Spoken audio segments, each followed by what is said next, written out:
Well, good evening, everyone. It's about 7 o'clock. So glad to have you with us. May 15th. Can you believe it's the middle of May already? So thanks so much for joining us. My name is Todd Kleismith. I serve as the Executive Director for the America 250 Ohio Commission. And welcome you to this second episode of what we're calling Ohio and the Revolution. The people in the Ohio country will be the focus tonight. I'm assuming that if you are with us this evening, you know a fair amount about the America 250 Ohio Commission. So we, of course, are the commission set up to head up Ohio's participation in the nation's 250th anniversary, which is next year. And we began the Ohio and the Revolution webinar back in March with the aim of really just having some hopefully useful conversations about what was happening in and around the Ohio country back around the time of the Revolution. So where we are with episode 2, it's a little bit before 1776, but some of you may have joined us back in March when we launched Ohio and the Revolution. So episode 1 featured Chief Glenna Wallace of the Eastern Shawnee. We also had author Mary Stockwell with us, Logan York of the Miami tribe, and Madison Bastress, who is a visiting scholar at the Miami Center at Miami University. We were discussing essentially what the Ohio country looked like in the 18th century. Tonight we're going to be discussing more about the people that were here even before the French and the Indian War of the 1750s. So in the 18th century, Ohio was not yet a defined territory. The region that we now call Ohio was a shared space managed by the Shawnees, the Wyandottes, the Miamis, the Delawares, the Seneca Cayugas, and others. We'll talk about what was changing during this time and what incentives did Europeans have to migrate to this area.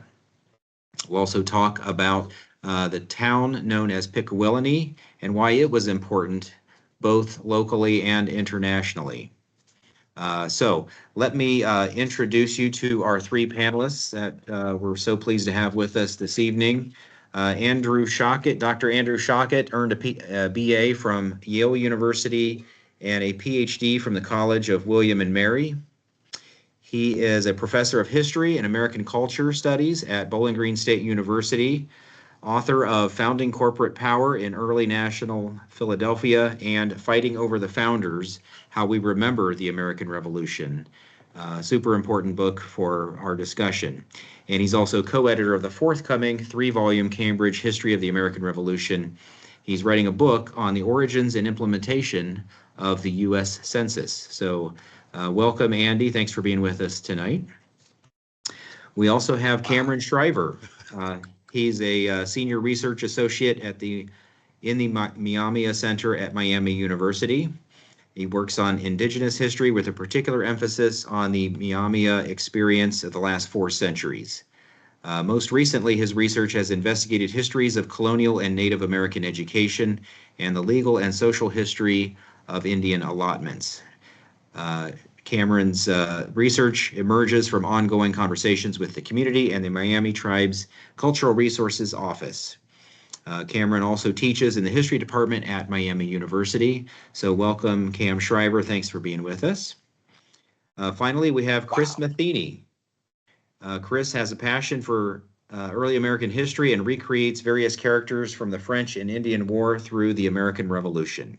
In 1998, he portrayed Major Robert Rogers in the award-winning History Channel documentary Frontier Legends of the Old Northwest, as well as contributing historical research to the Ohio PBS documentary Opening the Door West. His most recent publication, Ohio Rising: Journey to Statehood, traces key events and people from the last quarter of the 18th century of the Ohio country. This was a recent grant project from the the America 250 Ohio Commission. So we're proud of that work. Thank you, Chris. Thank you. Yeah, and Chris is the historic site manager at the Ohio State House, serving 15 years with the Ohio History Connection before joining Capitol Square's Ohio State House Museum Education Center, and he lives just outside of Lancaster. So thank you, gentlemen, for joining us tonight. And why don't we go ahead and get us started here? I want to open with this question. So we are going back roughly to the middle part of the 1700s. There were 13 British colonies. Ohio statehood was still decades away.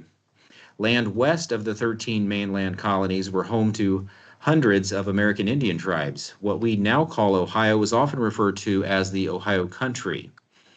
And I asked this of any of the panelists who want to weigh in, but who was here then, and who controlled the Ohio Country? I suspect this is not an easy one to answer, but who wants to get us started with that one?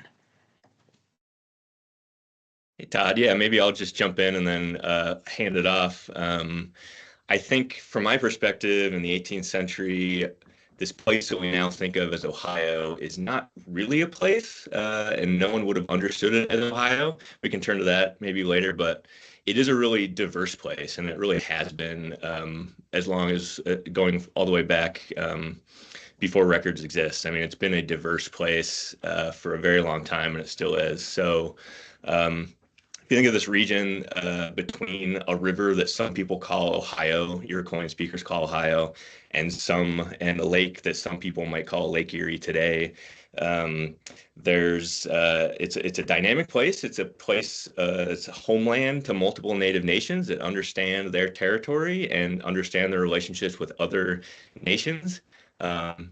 It's largely shared, so it's not really being fought over in the early part of the 18th century among Native people. They understand and are able to kind of respect each other's cultural and geographic boundaries. But looking at this map, which is kind of a fiction, if you look at the area that is named Ohio Indians, is on both sides of the Ohio River, and it's kind of Wyandottes to the north. You think of Wyandottes, kind of like Sandusky Bay area that have come down from what is now Ontario, survivors of the Wendat Confederacy, as they speak an Iroquois language. To the east in eastern Ohio, there's Senecas and Cayugas, who are now the Seneca-Cayuga Nation. They prefer not to be called Mingos, but that's another word that some Ohioans have come to understand. Seneca-Cayugas are also Iroquois speakers, members of the Haudenosaunee Iroquois Confederacy of 6 nations. That's usually based around what's now upstate New York, but they're heading west a bit, the Seneca-Cayugas. Delawares coming from farther east are Algonquin speakers, Eastern Algonquians, that are kind of being pushed out by the creation of British colonies and settlement on the East Coast, and will continue their migrations farther west into Oklahoma. All these communities were deported, by the way, out of Ohio, forcibly kind of relocated, mostly to Kansas and Oklahoma. Then you have Miamis Ohio is kind of the eastern frontier of the Miami Nation. They have a long history in what is now Ohio, as signified by some of the names of rivers that are named kind of the Great Miami, Little Miami, or Maumee rivers that lead to the Miami country. So other people, not the Miamis, name those rivers because they're roads that go to the Miamis. So I give you a sense of where the Miamis are, which are kind of northern Indiana, is their core homeland. There are previously, and probably just moved out, Siouan speakers. So we got Iroquois speakers, we got Algonquin speakers, and we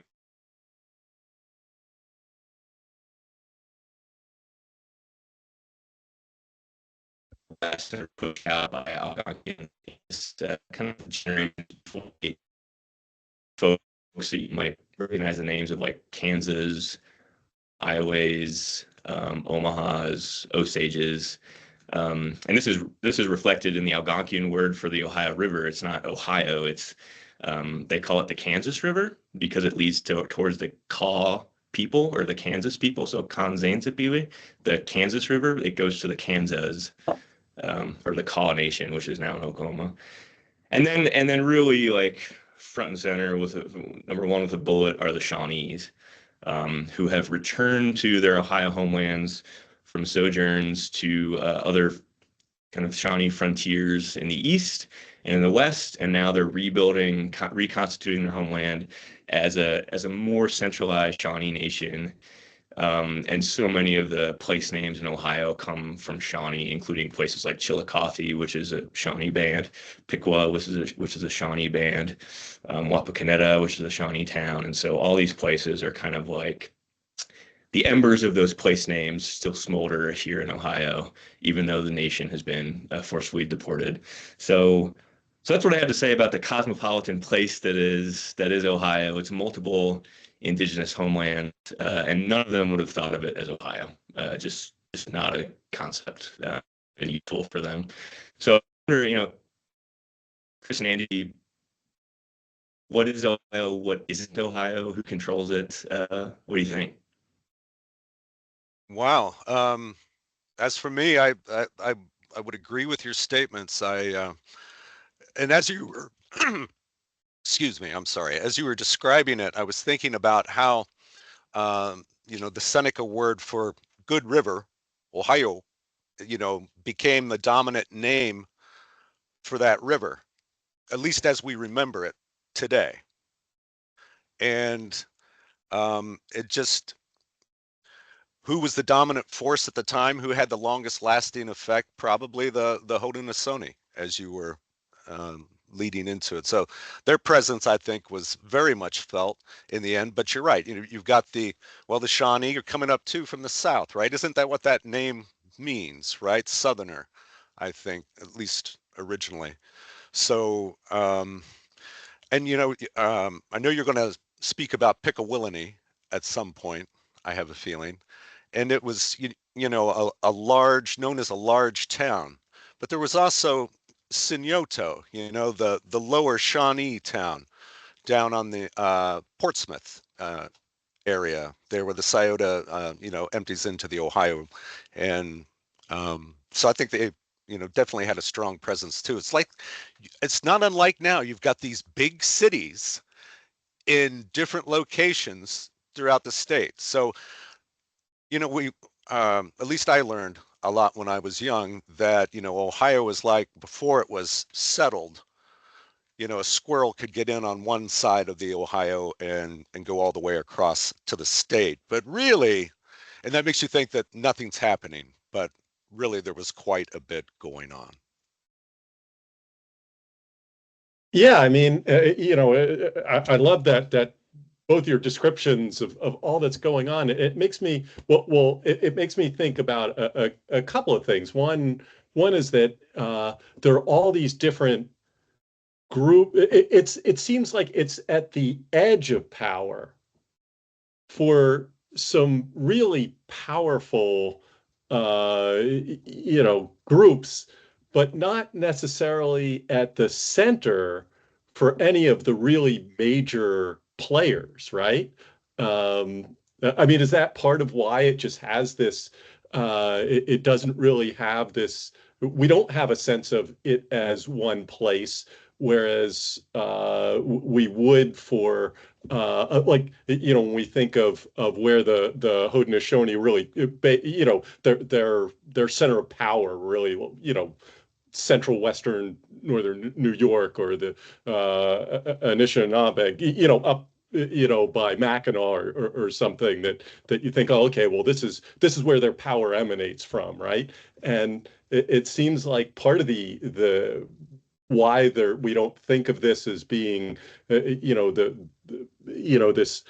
center, rather maybe it's a crossroads. Yeah, I would a crossroads of sorts.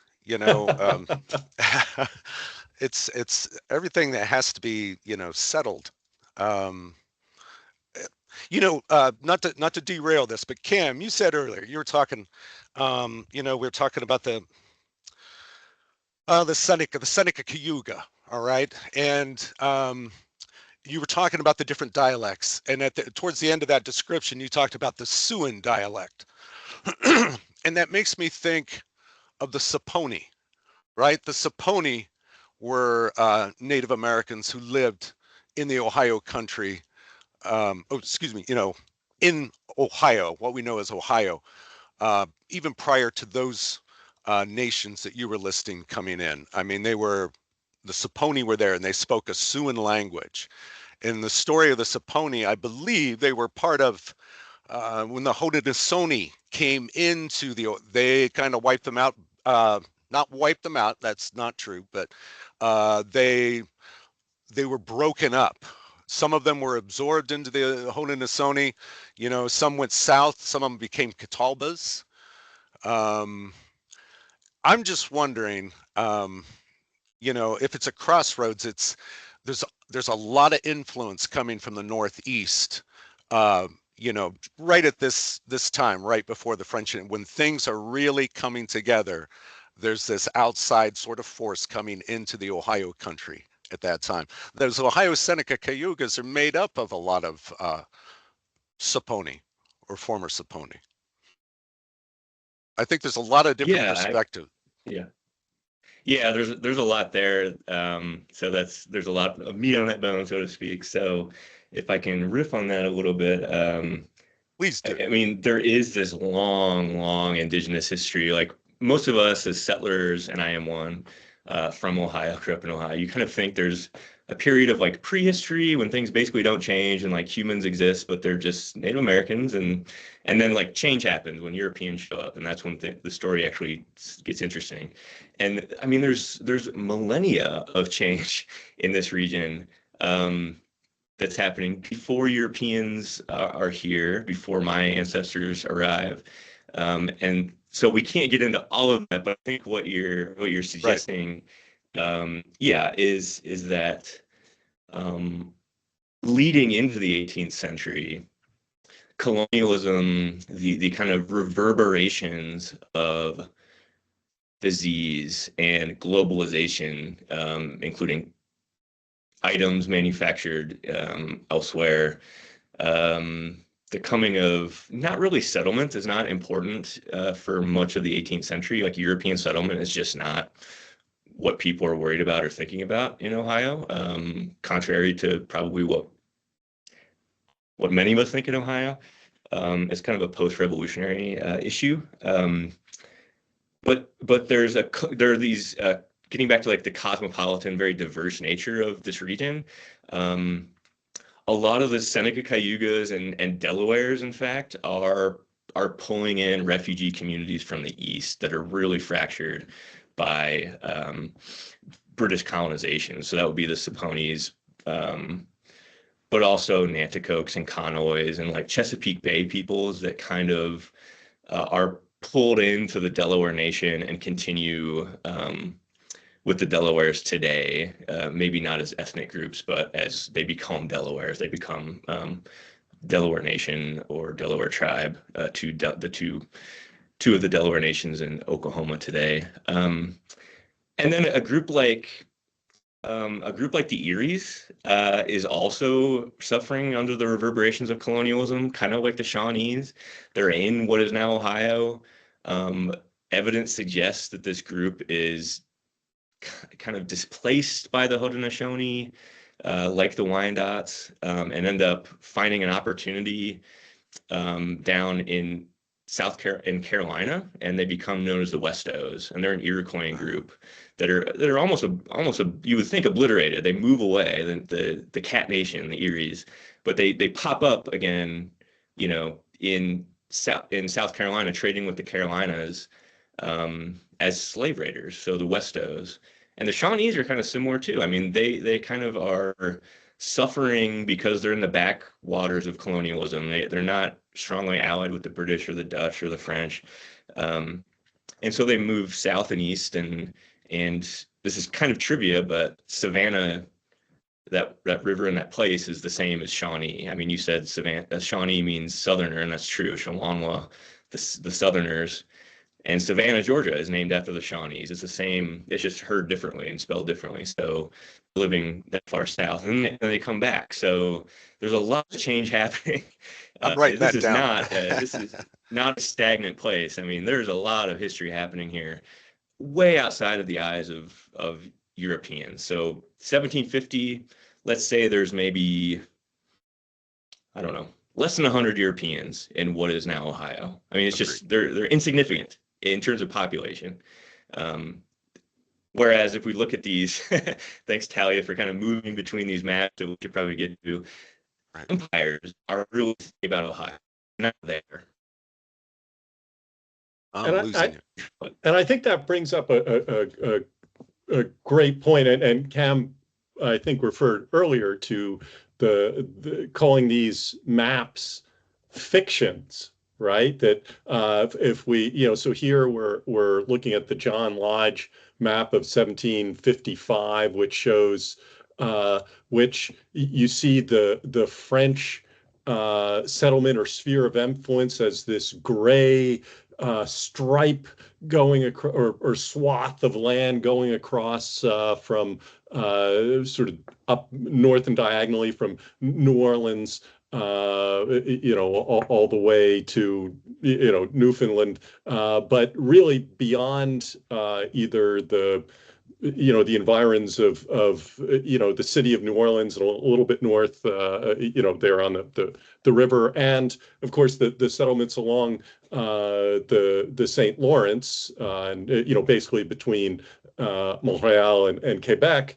They're just sending these coureurs de bois, runners of the woods. They have they'll have at any given place, at any one of these settlements that we might talk about, maybe they'll have one or two or three people based in any of these places. And so this map sort of suggesting a grand empire really is an empire in their imagination. The same way the previous map, the Mitchell map of about the same time, I think it was slide 4 maybe, showed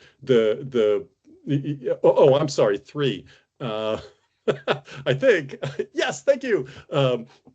Shows these, those stripes of the British colonies going all the way across, and you can imagine them, I guess, hitting the Pacific Ocean and maybe going across there, right? But for most of those colonies beyond, 30, 40 miles inland, or basically the fault line, right, of the rivers going to that run into the Atlantic. There just aren't that many Europe. There are also not many English or British settlers. Certainly not going up into what we now call the Ohio country. It wasn't until, and maybe we'll talk about this later, because it's a small story that does become big, but it's not until the late 1740s that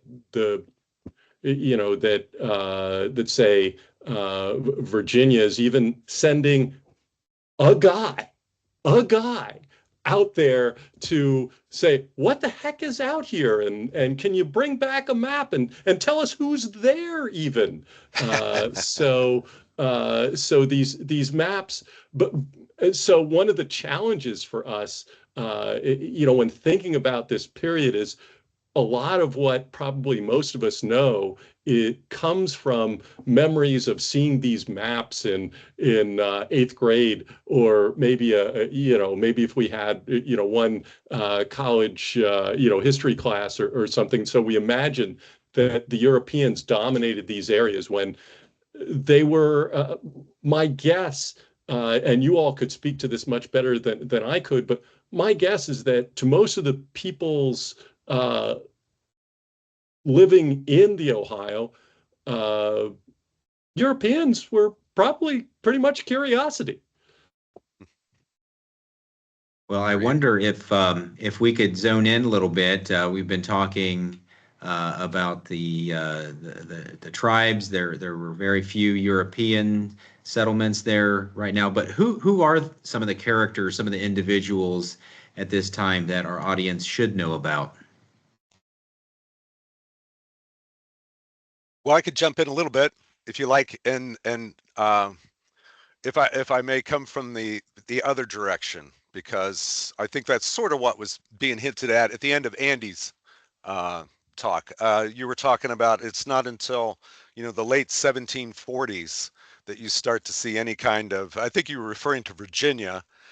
Yeah, or you could also be referring to New France too. But Right.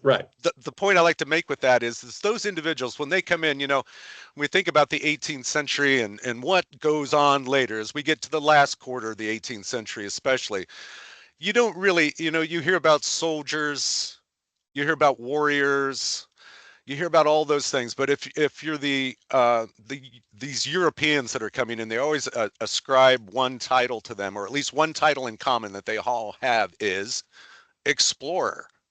Mm-hmm. You think of a couple of different ones, like I think you were referring to Christopher Gist, right? Who came out in 1750. I think it's it's the 1750 trip, and what he must have saw. Now he seems to be kind of a well-received individual. I'm sure they were very aware of who he represented. He came from Virginia. He was hired by the Ohio Company, a land company, basically.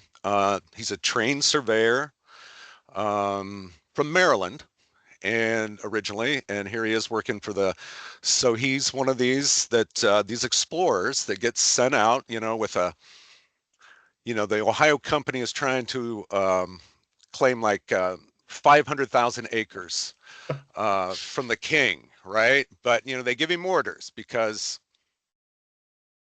what they're looking for, it's got to be the right kind of land, and the right kind of land, if you look at some of the descriptions, or at least Gist's orders, probably would fit into that Western Ohio, that Northwestern, and it's just simply because they're looking for good level land.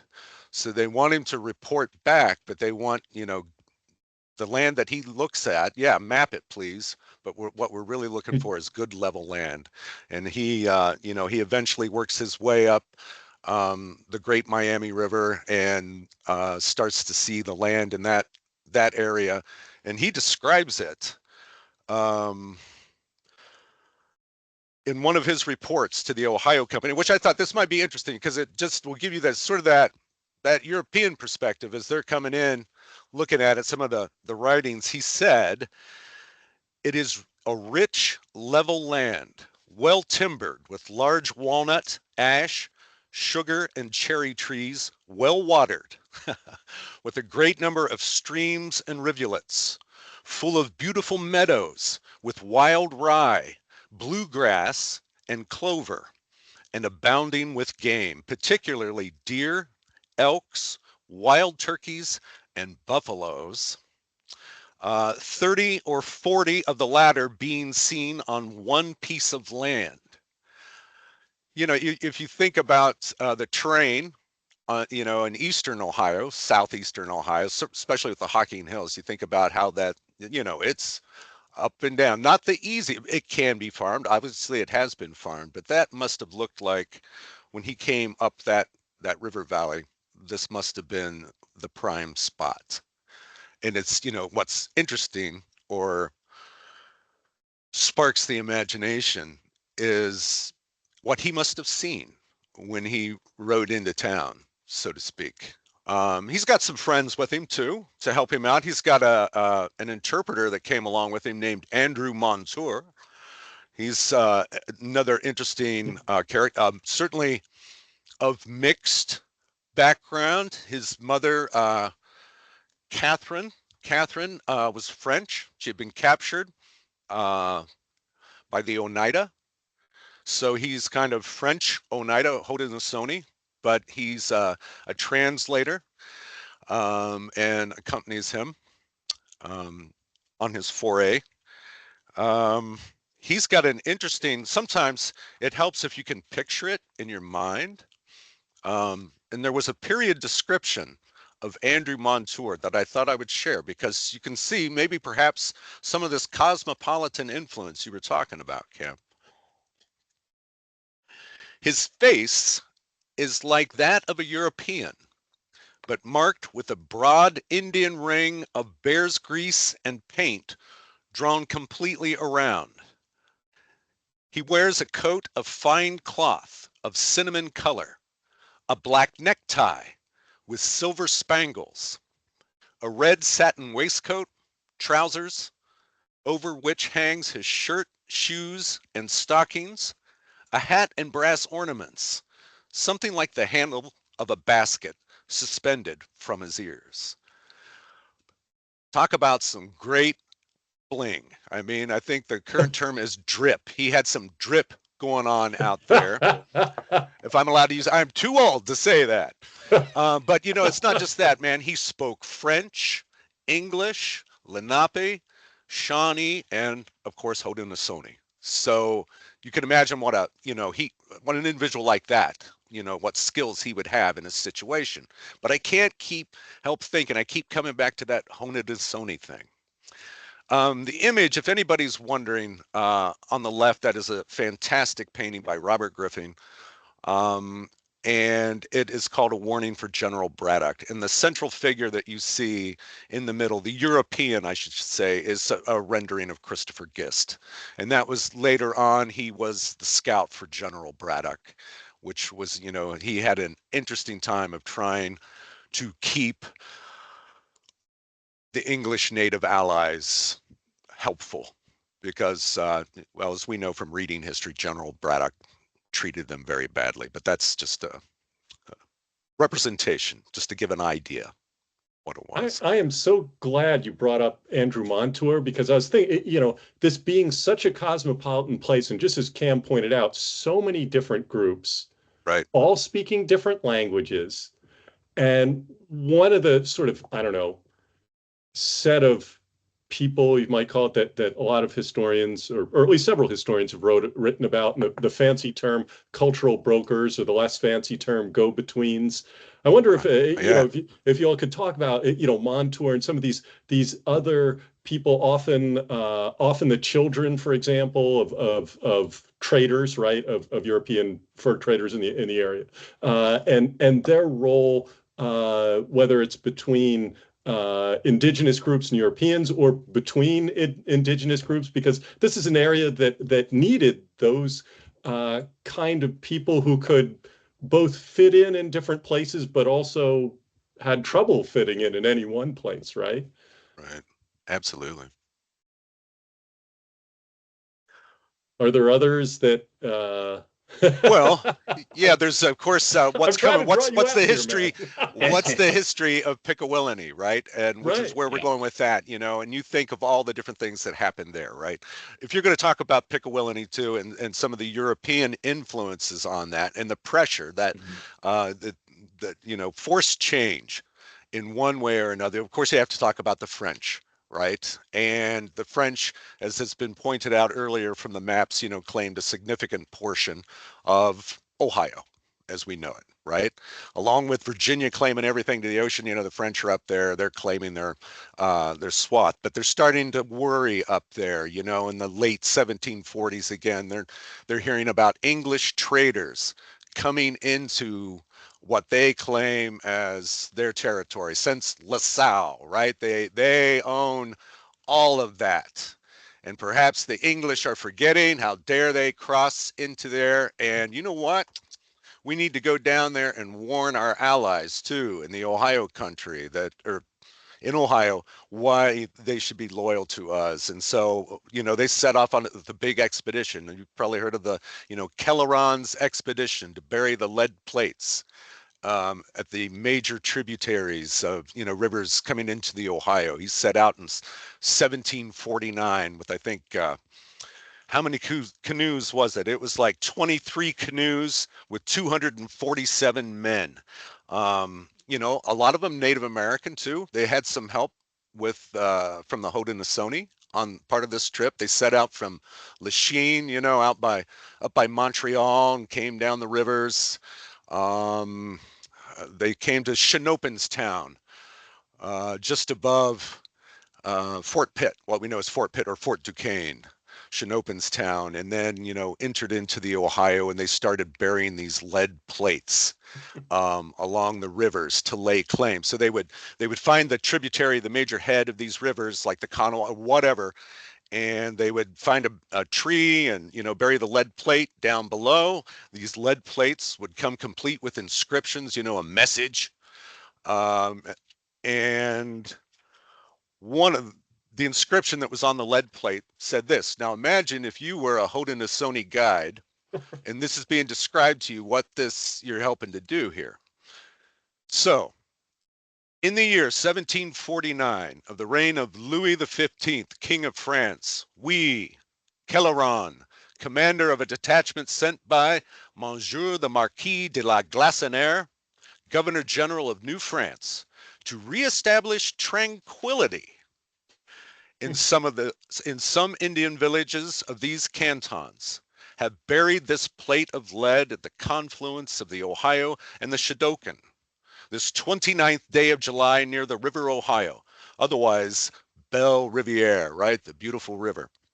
As a monument of the renewal of the possession we have taken of the said River Ohio and of all those which empty into it, and of all the lands on both sides, as far as the sources of the said rivers, as enjoyed, that covers quite a bit, or ought to have been enjoyed by the kings of France preceding, and as they have there maintained themselves by arms and by treaties, especially those of Ryswick, Utrecht, and Aix-la-Chapelle.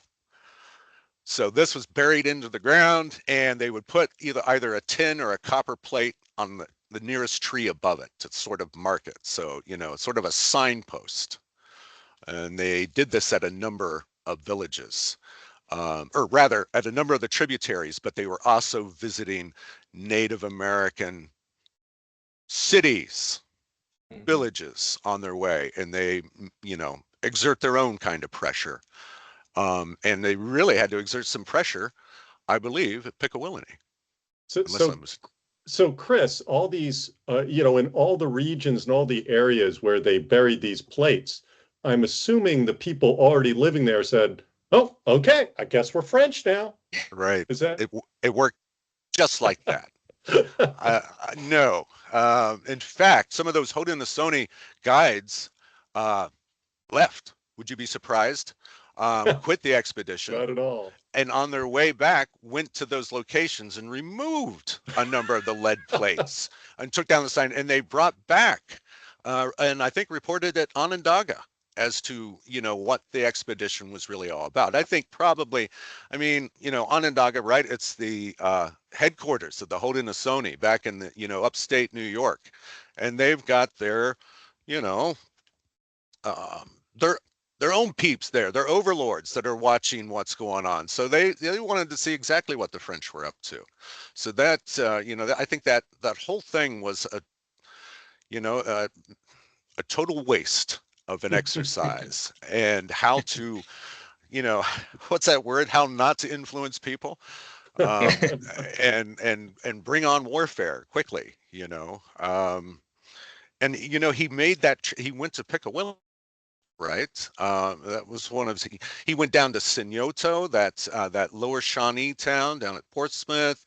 Talk to the Shawnee there. We know the Shawnee kind of preferred the French during the French, or at least were allied more with them later on in the French and Indian War. So, there's some pressure there. But then, they had heard that there were really English traders. I think there were English traders at pretty much all the villages they visited. Mm-hmm.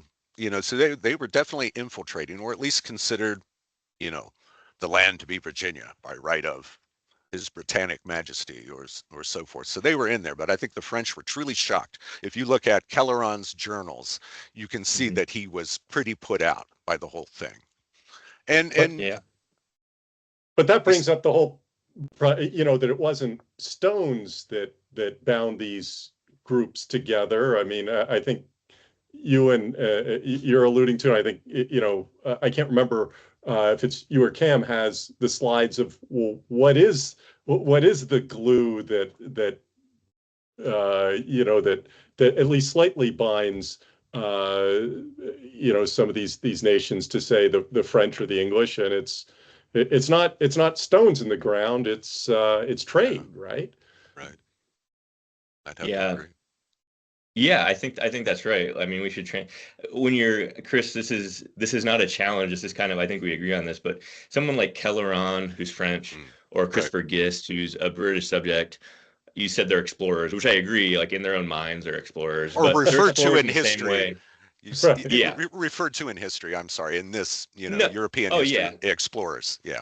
Yeah, and I was thinking like so my wife and I are going to Italy next month on a vacation. Like Christopher Gist is an explorer the same way that I will be an explorer. I mean, Yep. like just because I haven't seen a place doesn't mean that I'm like discovering it. Right. And I could equally bury something near the Colosseum or whatever and say that this is like now the sovereignty of Cam Shriver's fiefdom, and that doesn't really change what's actually happening.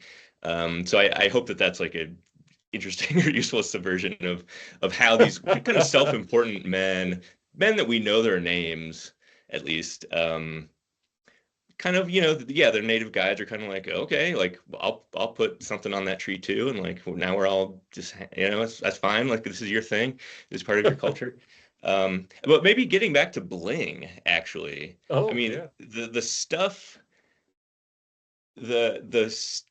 that is, I think Ohio is a highly commercial and globalized place by the late 1740s. So in Ohio, the transition of what native people are producing, they're all farmers. So farming has never, for at least 1,000 years, farming has been like an Ohio tradition. And also hunting deer, if you're certain people in Ohio, rural Ohio. So the Ohioans, I won't call them Ohio, sorry, indigenous people that are living in the area that is now called Ohio are living in farming hamlets primarily. They've transitioned to selling beaver fur, uh, which is kind of what the French want. Those beaver are largely hunted out, and they transitioned to hunting deer for leather, to produce leather.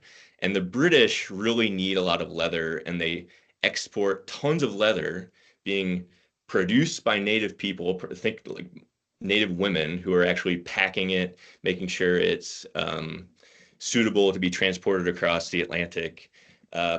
Pennsylvania, I mean, the economy of Pennsylvania for a period when Pickawillany is founded, which is a boom town. So Pickawillany near Piqua is founded about 1747, 1748. It's a way for Miami and Shawnee and Delaware and other people, Miami, Illinois speaking people, to access more British manufactured items, including silver. Let's say you talked about Andrew Montour wearing a lot of silver and being blinged out. Yeah. There's just a volume of silver being imported into these towns, and I think in exchange for deer. So deer skins that's being primarily exported to Europe for mainly for shoes. So to create shoes, and so what native people are producing is deer and leather hides, and what they're getting back is mostly textiles. So the volume and value of what's being imported into what is now Ohio, and this boomtown of Pickawillany that's founded and becomes probably the largest city in the Ohio River Valley in about 1751.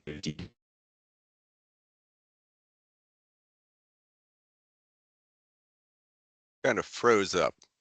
Yeah. Oh, Well, why don't I just interject briefly here? Hopefully Cam will get back on here on audio. Okay. So I wanted to tell our audience that you can feel free to send a couple of questions to us via chat. We'll get to that here shortly. And I think Cam was leading to this, but if we could somebody just paint a little bit more of a picture of Pickawillany? How would that have looked? And maybe just a little bit more on Pickawillany would be great. Cam, if I may, Yeah. you were talking about the leather, almost like an industry, in itself. Mhm. The baling, but the drying, the preparing, the all that, and it's just coming out. It reminded me of some of the traders list. And Todd, this will kind of give you a description of what was available in Pickawillany. what caught my attention, Cam, was though the bucks, the Mhm. bucks, and I've got a list from Captain George Croghan, Mhm. and some people say Croghan. I think it's Croghan. We're going to say Croghan. Mhm. Captain George Croghan, who was, he's an Indian trader, but he becomes the deputy um, deputy agent of Indian Affairs under Sir William Johnson later. But he's one of these Pennsylvania traders in the Ohio country, and he would trade with these different tribes. And this one, he's got an account of the prices of goods as agreed upon to be sold to the Indians at Sandusky. So those Wyandottes, I'm guessing, that you were talking about earlier. Strouds are $4. So $4 for the Strouds. You're talking about the textiles, the match coats, bedecked. Speaking of match coats, so I'm assuming these are the ones with ribbon, $3. Blankets, $4. They're getting 4 bars of lead, for gunpowder. That's going to be $1. One plain shirt, one ruffled shirt. Okay, these are fancy, one pair of stockings. 2 cuttos. I think those are knives. Those are like trade knives. 6 fathoms of gartering, 2 fathoms of ribbon, vermilion, 1 fathom calico, 1 large flag handkerchief, kettles, brass, tin kettles, armbands, wristbands, hair plates, brooches, hair bobs, crosses. All of these things are what, like, Croghan is either bringing himself as a trader up to the Sandusky villages, and here's one for Pickawillany. And this one is real close because it's from the Ohio Company papers, and they were some of the last ones in there to see Pickawillany before it was destroyed, right? But again, 16 pieces of Stroud, 5 pieces of duffel, a lot of the same things: Holland ruffled shirts, 3 pieces of embossed flannel, 32,000 of wampum. So they're bringing out the glass, trade wampum to them. More vermilion, 8 gross of rings, like trade Mhm. rings, 4 handkerchiefs, 22 dozen of knives. So that's going to be your trade knives, your long knives, and 18 dozen of brass pen knives. You can get all kinds of things brought to you. And Mhm. that last list, came from a claim as to what was lost at Pickawillany, Mhm. by some of the English traders that were caught there. Hey, Chris, what happened to Pickawillany? And is that near modern day Piqua? Like geographically, where do we think that was? Cam, that's your answer right there, man. Can you hear me? We can hear you. Yes. Okay. Cam, yeah. Tell Yeah, us where was Pickawillany? just north of modern day Piqua. It's closest if you go to it's an Ohio site actually, a Ohio History Connection site. The John Johnston Indian Agency is geographically very close. There's also a canal that's right there. Historic canal, and so it's near the modern day Piqua. On my graph there, it said Pingwawilaniangi, which is what the Miamis call it, which is not the same as Pickawillany, but they sound very similar. So it's near Piqua, and it's founded by the main leaders. Is a Piankashaw Miami guy from the Wabash named Memeshkia, the Dragonfly, and he's potentially kind of a charismatic young leader who really rejects the French for the British trade. And although we know the name of Memeshkia, the dragonfly at Pickawillany, I think what you're saying, Chris, and part of the trade list that I kind of put up on one of these slides was um, the the influence of fashion in Ohio history, and like what people want is really specific and changing on a yearly basis. And what the French are unable to do, apparently, is produce the textiles that Native women want. And the French commanders are being very specific. You say that the British are bringing these types of cloths, tons of needles and thimbles and scissors and other things, all kinds of wools and linens. stockings. And the French are literally saying, and we don't have these swatches anymore, but they're sending over, here's a sample of the British wool, and we need it in this color with 2 lines that are close to the edge. It needs to look like this. And if you can't produce this, then we lose our indigenous allies and we lose North America.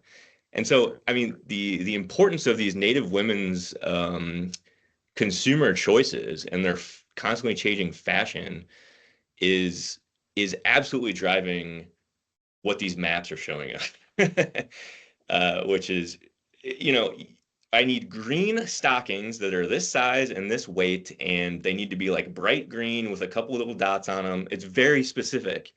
And the British are just better at producing textiles right now in the 1740s than the French are. And that's absolutely creating a British Empire that's putting its tendrils into the Ohio country. And so this global kind of trade is just so fascinating to me, and the consumer choices of Native people is so important, I think. Agreed. So, what happens to Pickawillany? Oh, okay. They got, yeah. I'm sorry, go ahead. Yeah, sorry. Just briefly, it is kind of dramatic and exciting. So, Pickawillany is destroyed in the summer and June of 1752 from an unlikely place. It's Ottawa's from Ojibways from the Michilimackinac area, so like up the top of Michigan, northern Michigan, kind of swooped down unexpectedly. Precisely, thanks, Chris, for the map. And they come down unexpectedly and destroy Pickawillany when most of the people are out hunting, since that's what they do. They kill Memeshkia, the leader. They manage to find him and kill him. They kick out the British and destroy their trade goods. And it's kind of a reassertion that, like, no, the Ottawas and Ojibways are the center of commerce in the Great Lakes, and you guys can't kind of rival us. But some historians, I think, usefully are saying that actually maybe this is the beginning of the French and Indian War, the 7 Years' War, and it has pretty little to do with French people or British people. It's about kind of alliances and trade in Ohio and between indigenous folks. So the creation of the first, the spark that causes the First World War, as Winston Churchill said. He didn't say it was a Pickawillany. He said the 7 Years' War was the first global war.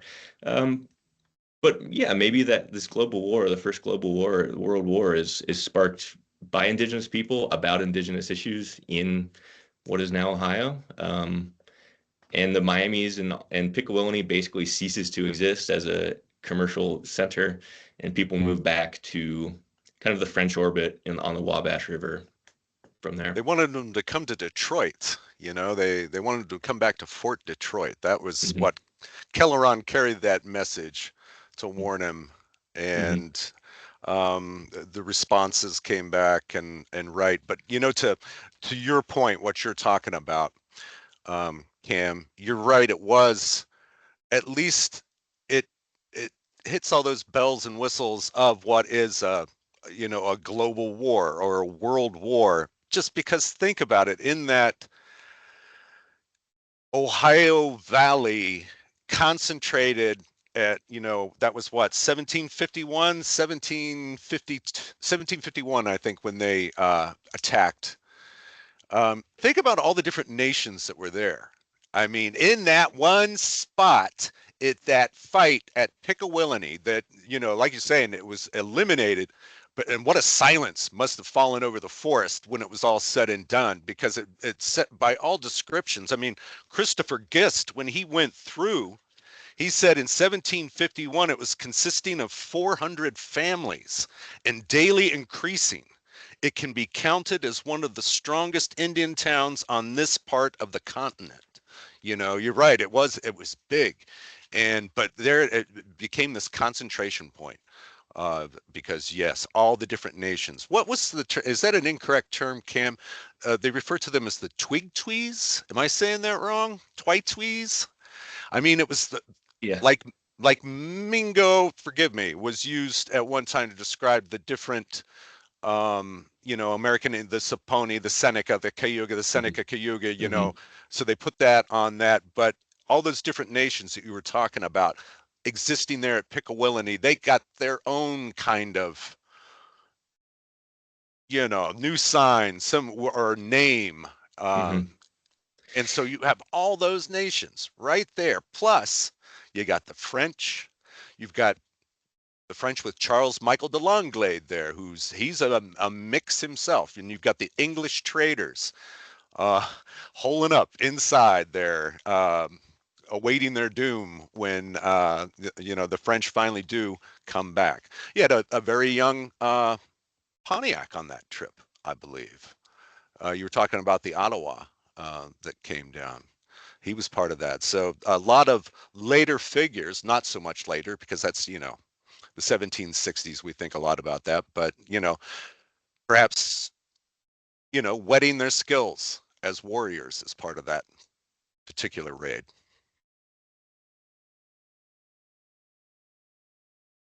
Yeah, there seems to be a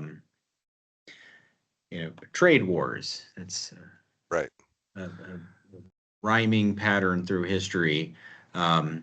So one question we have here is, did we see a different pattern of migration as a result of or because of trade wars? What would we say about migration and what was drawing people westward, et cetera? Any thoughts on that? Which people?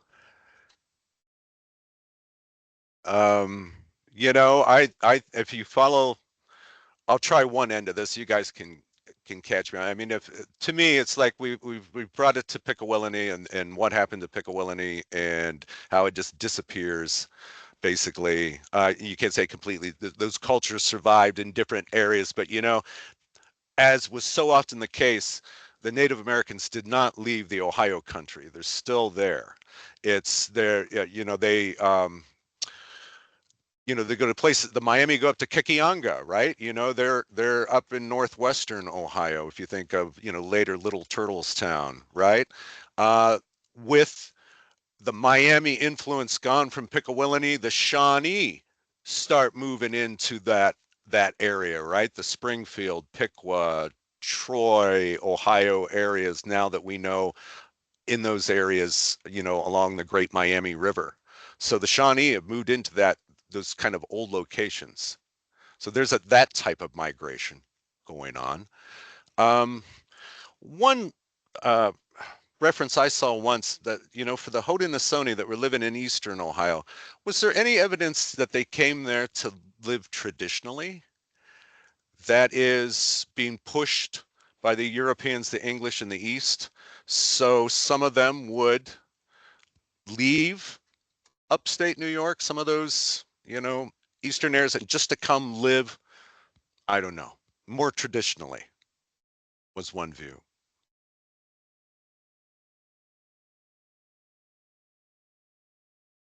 Up to you guys. Well, I guess partly if we're asking the questions, I mean, what do we mean at this point by traditionally, right? I mean, these, just as, Cam brought up the really great point earlier, right? That, this is a great question, Chris. I love this question because Cam brought up the point earlier. It wasn't like that these groups, cultures were static, and then the Europeans showed up and things changed. They were changing all along, right? And I mean, Cam just talked about, and you're both, well, Chris, you talked about, bling, and Cam talked about the different, you both talked about all the different trade goods that they're using. Is it that when we say like traditional, like what does that mean, right? For cultures that are changing. Does that mean like more, are we talking like more, agricultural and not trading with the Europeans, but they always traded with each other, right? I mean, it's always fascinating to see the archaeological reports and see these goods from all over the continent going everywhere, right? So I don't know. I guess it's just interesting to think about what do we mean by traditional in these cultures that are always changing. Yeah, that's a great point. I know that I see Judy and maybe some other people asking questions, so we'll get to that. But we haven't talked about, and maybe the next episode talks about this, but a guy that's kind of coming onto the scene in Ohio in the 1750s is this Delaware prophet named Neolin. And his argument is that Native Americans are losing power because they're trading with the British, and Native Americans need to become more traditional and kind of like modern day, shall we say, nostalgic movements that say we need to go back to a time in the past when things were good.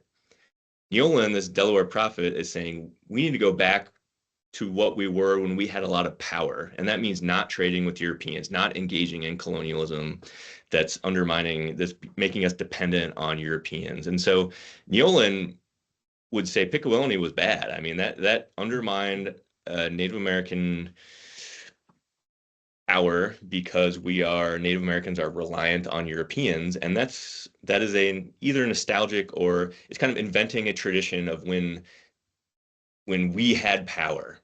And if we could just go back to that nostalgic place, if we could make the Delaware Nation great again, then and he has a specific vision of what that would be. And it involves not trading with the British, not drinking alcohol, doing other things. But that's getting to Chris's point about Pontiac and a rebellion against colonialism that is militant and is a rebellion against an empire, a military, a physical kind of violent expulsion of British people out of the region, out of Ohio. So. Yeah, I think 12 forts fell in the first day. It was a very well planned attack. Yep. But that's later. So we have a question from Judy. How many descendants of the early Native Americans of the Ohio country live in Ohio today? Is that something we could possibly know? What do you think? I know I don't know. I think that those nations that were deported would vehemently say, from what I've heard, no one kind of remained in Ohio. So a lot of people have moved back. And most Native people in Ohio today are probably products of the 1950s relocation program to places like Cleveland and Cincinnati. So a lot of those might be like Lakota Sioux or Dakota or Dene Navajo folks that were part of a relocation program in the 1950s. So there's a large, maybe not large, a Native American population in places like Columbus, Cincinnati, particularly Cleveland.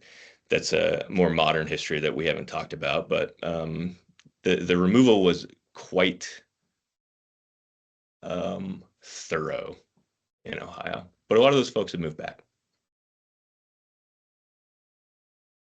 And I think, I mean, that's for, future episodes, but just to reemphasize that, one of the things that I think about a lot about is memory and again, the sort of stereotypical American memory of Native American removal is just to associate it with, say, the Cherokee or just with the South.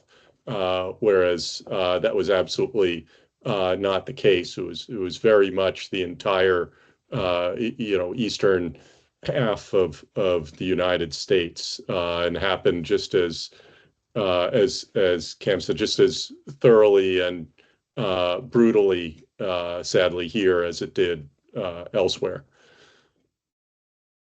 I believe there are at least 45, though, federally recognized tribes that have a connection to Ohio, at least 45. So there's that, to look at as well. Yeah, great point. For our audience, I'll remind everyone we are having these conversations, these Ohio and the Revolution webinars, roughly every couple of months, every 2 or 3 months. So we'll have our next one on August 21st, and we will get into more of the French and Indian War and people like Blue Jacket. Maybe we'll talk about Nealon. So that'll be in later in the summer. In the meantime, we do have another question that's come in. Okay.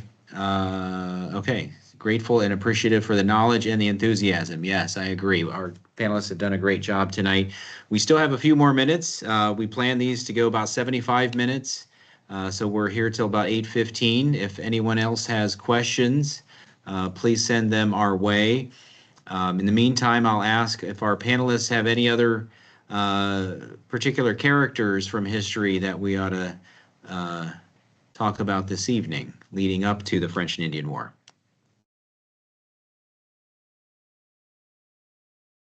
I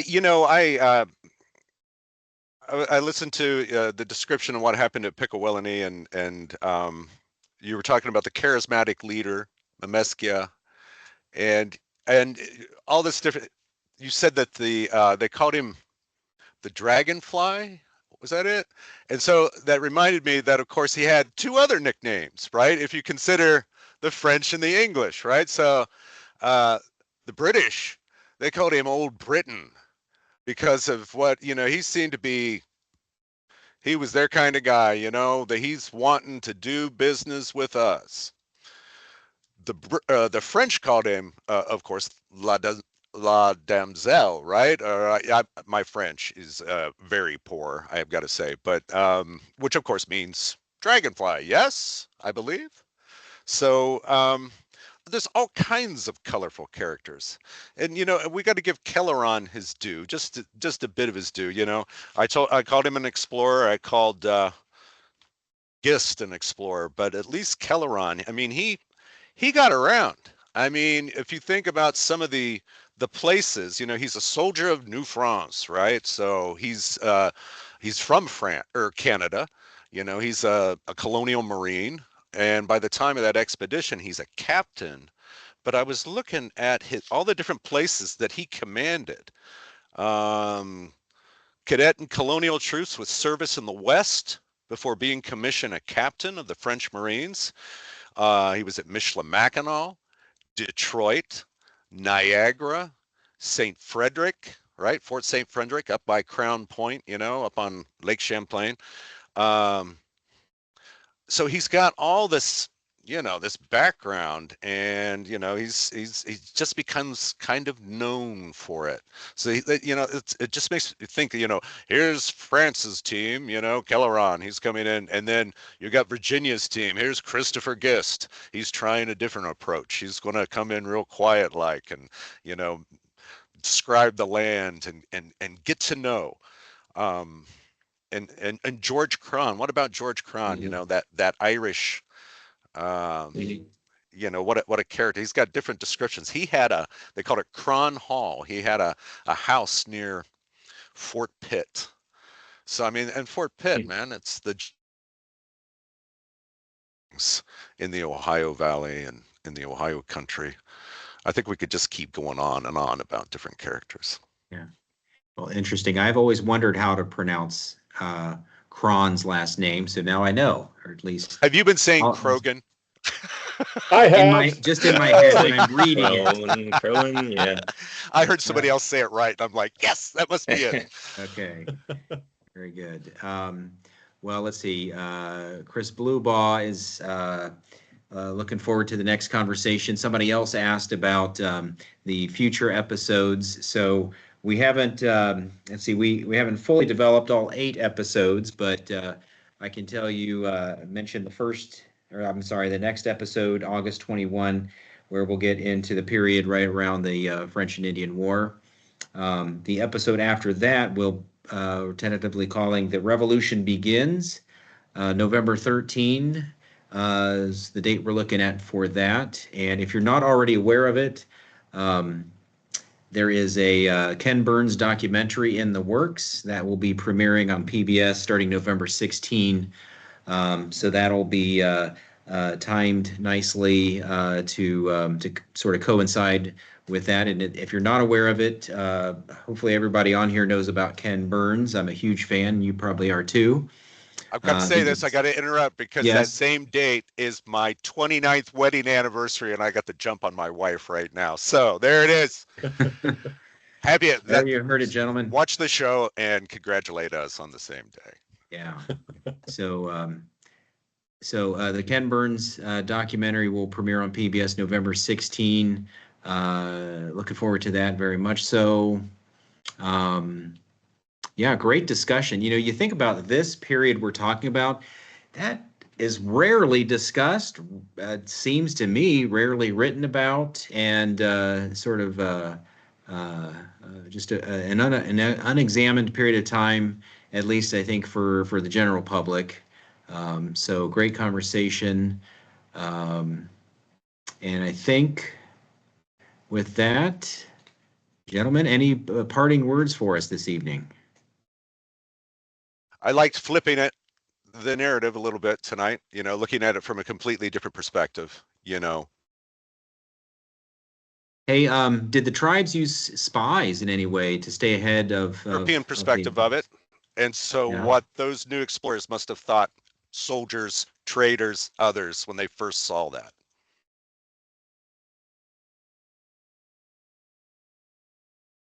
Okay. Great. Any other questions this evening from anyone?